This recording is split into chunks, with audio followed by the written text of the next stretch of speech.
Hello. आज हम बात करने वाले हैं मेमोरीज़ की। मेमोरीज़ हमारे लिए बहुत ही ज़्यादा इम्पॉर्टेंट है। मान लीजिए कि आप अपने घर से बाहर निकलते हैं, राइट, ऑफिस के लिए, स्कूल के लिए, किसी भी काम के लिए, और फिर आप भूल जाते हैं कि आपका मकान कहाँ है। आपको पता ही नहीं, आपको ये भी नहीं पता कि आपके पास मकान है या नहीं है। और यदि आप ये भूल जाए कि आपके पेरेंट्स, आपके स्पाउस, आपके दोस्त कौन है, तो कैसा रहेगा आपकी ज़िंदगी, राइट। तो ये कैसे चलता है, ये सारा सिस्टम होता कैसे, आपके दिमाग में वर्क कैसे करता है, वो चीज़ें मैं आपके साथ शेयर करने वाला हूँ, राइट। और हम बात करने वाले हैं इमोशंस की भी। तो बहुत सारी चीज़ें हैं इस वीडियो में जो हम आज बहुत ही डिटेल में, बहुत ही सिंपल शब्दों में सीखने वाले। तो आइए शुरुआत करते हैं। जैसे कि मैंने कहा कि मेमोरीज हमारे लिए बहुत ज़्यादा इम्पॉर्टेंट है, राइट। तो हमारे ब्रेन में हम दो तरह की मेमोरीज पाते हैं, ठीक है। एक ऐसी जगह है जो स्टोर करती है मेमोरी को, जो हमारी ऑर्डिनरी मेमोरीज है, जैसे कि कोई भी ऑब्जेक्ट हो गया, जो इंसान है, चीज़ें हैं, उन चीज़ों को याद करने के लिए हमारे पास एक जगह है, ठीक है। तो उसको हम कहते हैं हिप्पोकैम्पस। तो हिप्पोकैम्पस में क्या होता है कि ये सारी जो मेमोरीज हैं वो रहते हैं, ये हमें क्या करता है, चीज़ों को पहचानने में मदद करता है। जैसे कि ये बताता है कि ये जो आप भालू देख रहे हो, ये जू के अंदर है और ये भालू घर के अंदर है। तो ये दोनों का फ़र्क कि कौन सा जू के अंदर है, कौन सा घर के अंदर है, कौन सा घर के बाहर है, तो ये फ़र्क आपको बताता है। मैं आपको एक बहुत ही अच्छा एग्जाम्पल देने वाला हूँ जिससे कि आप इसको बहुत अच्छे से समझ पाओगे, ठीक है। आपने एक आदमी का चेहरा देखा, राइट, आपको एक आदमी दिखा, तो आपका हिप्पोकैम्पस क्या करेगा, वो आपको ये याद दिलाएगा, आपको रिकॉग्नाइज करवाएगा कि ये जो आदमी है ये आपका रिश्तेदार है, ये आपका अंकल है। तो ये काम कौन कर रहा है, आपका हिप्पोकैम्पस कर रहा है, राइट। तो आपको समझ में आया कि जो आप लोगों को देख रहे हैं, देख के पहचान रहे हैं आपको, हाँ ये है, वो है, ये मोबाइल है, ये टीवी है, ये सारा काम कौन कर रहा है, आपका हिप्पोकैम्पस कर रहा है। दूसरी जो चीज़ है, जो दूसरी हमारी मेमोरी को स्टोर करने की जगह है, वो है एमिगडाला। एमिगडाला का पूरा जिम्मेदारी है आपके फीलिंग्स, आपके इमोशंस का ख्याल रखना।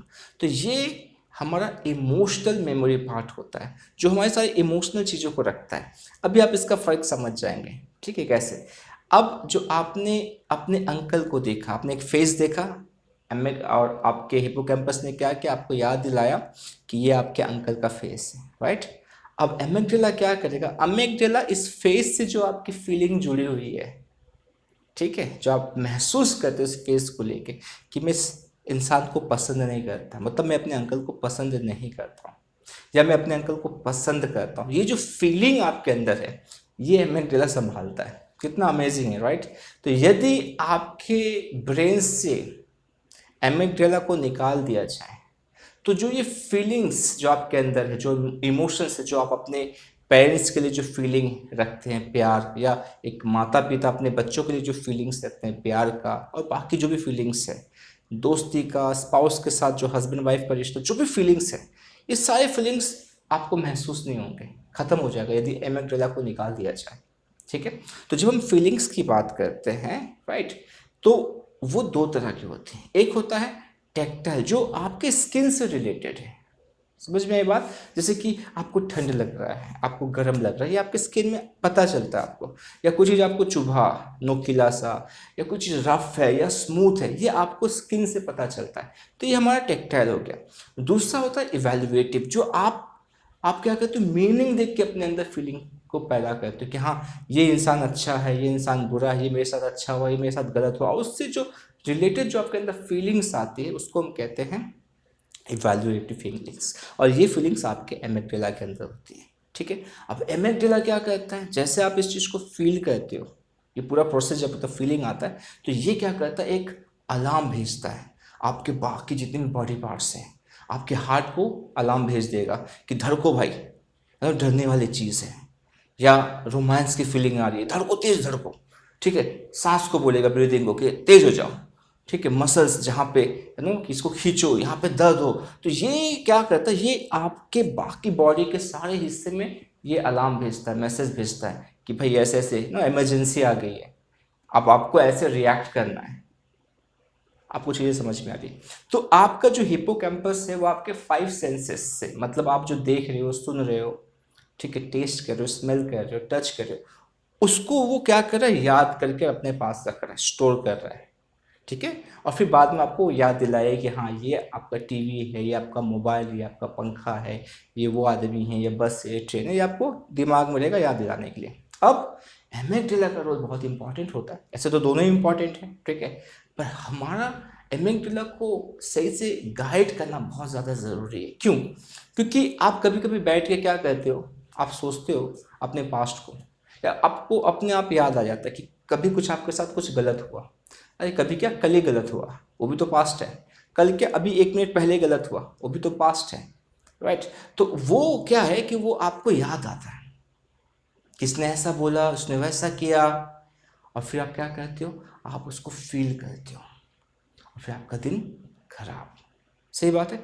तो आपकी मेमोरीज क्या करती है ना, आपकी मेमोरीज कभी कभी आपको हॉन्ट करती है। जो आपके अंदर गुस्सा, नफरत, ये सारी चीज़ें कहाँ से आती है, डर, ये आपके मेमोरीज से आती है। क्योंकि आपका माइंड क्या करता है, उसको रेफरेंस के जैसा यूज़ करता है कि पहले ऐसे हुआ था, ये चीज़ें हुई थी, वो चीज़ें हुई थी, और फिर आपका अंदर से फीलिंग चेंज होने लगता है, और फिर आपके बिहेवियर में उसका असर पड़ता है। और जब आपका बिहेवियर पर असर पड़ेगा तो फिर आपकी लाइफ की क्वालिटी पे असर पड़ेगा।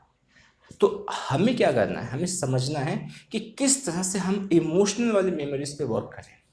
अब एक चीज़ जो मैं अपने बहुत सारे वीडियोस में शेयर किया हूँ, कि जो आप बिहेव करते हो ना, जो आपकी बिहेवियर है, जिसको हम लोग एक्शन कहते हैं, ये ऐसे ही आप नहीं करते हो, इसका एक प्रोसेस है। तो पहला क्या होता है, पहला होता है फोकस। आप किसी चीज़ पे पहले ध्यान देते हो, ठीक है। जब आप उस चीज़ पे ध्यान देते हो तो फिर दूसरा जो प्रोसेस होता है वो होता है मीनिंग का, ठीक है। और तीसरा प्रोसेस होता है आपके फीलिंग्स का। मतलब जो आपने मीनिंग दिया है उसी पे डिपेंड करेगा कि आप कैसा फील करोगे। आपकी फीलिंग पूरे आपके मीनिंग पे डिपेंड करता है। जैसे कि मान लीजिए कि एक लड़का है, उसका अपने पेरेंट्स के साथ झगड़ा होता है और बहुत सारी चीज़ें बोली जाती हैं। अब वो क्या कर रहा है, वो बैठ के उस चीज़ पे फोकस कर, फोकस मतलब उसका ध्यान जा रहा है कि उसके मम्मी पापा ने क्या क्या कहा, ठीक है। अब जो वो चीज़ें सुन रहा है या जो चीज़ उसको दिख रही है उस पर उसका ध्यान जा रहा है, तो वो फोकस हो गया, राइट।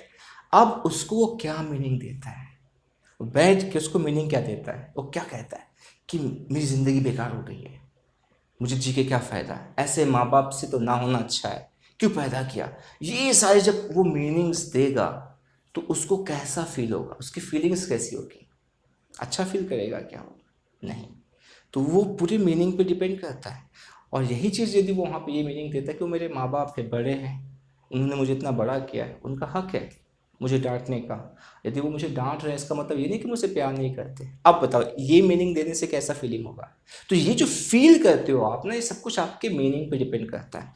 तो आपका डर, आपकी चिंता, ये सब कुछ आपके मीनिंग पे। तो जैसे आप अपनी मीनिंग को सही तरह से गाइड करना सीख जाओगे, वैसे क्या होगा कि आपके बिहेवियर में बहुत सारे चेंजेस आने लगेंगे, ठीक है, क्योंकि आपने अपने इमोशंस पे काम किया। तो आपका ये जो एमेगडाला है, ये एक सिस्टम, एक फंक्शन है, ऑटोमेटिकली काम करता है, ठीक है। तो ये तो काम कर रहा है और करता रहेगा, पर जब आप इस पे मीनिंग चेंज कर दोगे, इसका काम क्या है, इमोशंस को क्या करना है, समझना है और उसको आगे मैसेज भेज देना है। पर यदि आपने यहाँ पे पॉजिटिव चीज़ों को भर दिया, रिसोर्सफुल इमोशंस को भर दिया, तो आपके अंदर जो मैसेज आएगा आपके बाकी बॉडी पार्ट्स में, जो सिग्नल्स आएंगे, वो आपको अच्छे फीलिंग के साथ आएंगे, आपका बिहेवियर को अच्छे करने के लिए आएंगे, राइट। तो इसलिए यहाँ पे कहना है कि आपके बिलीव्स पे, आपके वैल्यूज़ पे आपको काम करने की जरूरत है कि आप किसी चीज़ को लेके क्या बिलीव करते हैं, आपका क्या सोच है। तो एनएलपी क्या करता है, आपको प्री सपोजिशंस देता है जो आपके बिलीफ पे काम करता है। फिर वैल्यूज़ में क्या, एनएलपी आपको आपके वैल्यूज़ की हायरार्की बताता है कि कौन सबसे ऊपर है, कौन उसके नीचे, उसके पीछे का रूल क्या है। तो जब आप इन चीज़ों को अच्छे से समझ जाते हो, अपने इस ब्रेन को, अपने माइंड की प्रोग्रामिंग को समझ जाते हो, तो आप मीनिंग को प्रॉपर तरीके से दे पाते हो। सारा खेल मीनिंग का है। तो यदि आप अपने इमोशंस को मैनेज करना चाहते हो तो आपको अपने मीनिंग पे काम करना पड़ेगा। वंडरफुल। तो बहुत सारी चीज़ें समझ में आई, तो आई बिलीव आपने कुछ सीखा। तो इसी तरह से सीखते जाइए, प्रैक्टिस करते जाइए और अपनी लाइफ को बेहतर बनाते जाइए। यदि आप NLP सीखना चाहते हैं तो आप मुझसे कांटेक्ट कर सकते हैं। मैं भी ऑनलाइन NLP सिखा रहा हूँ और बहुत सारी चीज़ें हैं इसमें सीखने के लिए जो आपकी ज़िंदगी को बदल सकती है। तो मैं फिर से मिलूंगा अपने नेक्स्ट वीडियो में, तब तक अपना ख्याल रखिए। नमस्ते।